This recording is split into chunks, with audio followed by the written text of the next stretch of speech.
Gisulod sa kawatan ang usa ka balay sa usa ka sitio sa barangay Maribulan, Alabel, Sarangani Province, alauna sa kadlawon Disyembre 11 sa kasamtangan nga tuig.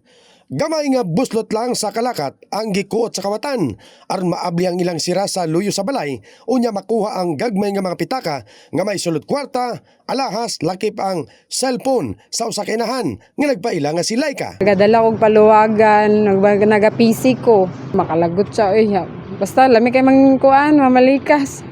Nagbilin pa og hugaw ang kawatan sa luyo sa balay. Gituhan sa amahan sa pamilya nga dili lang usa ang naghimo sa krimen. Usa pa sa iyang gikatingadan kay napalgan na lang nini nga patay na ang ilang 5 ka mga iro o sa kasimana ay sila gikawatan kagayang kadlawon. Irog yon sa paghilo.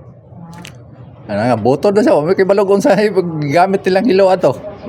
Gipadala na sa biktima ngadto sa presinto sa kapulisan sa Alabel ang nahitabo.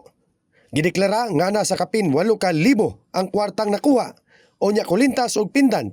Sa karon wala pa sila matudlo nga suspek sa pagpangawat. Gisulayan usab nila og tawag ang cellphone. Nagaring apan walay nagatubag.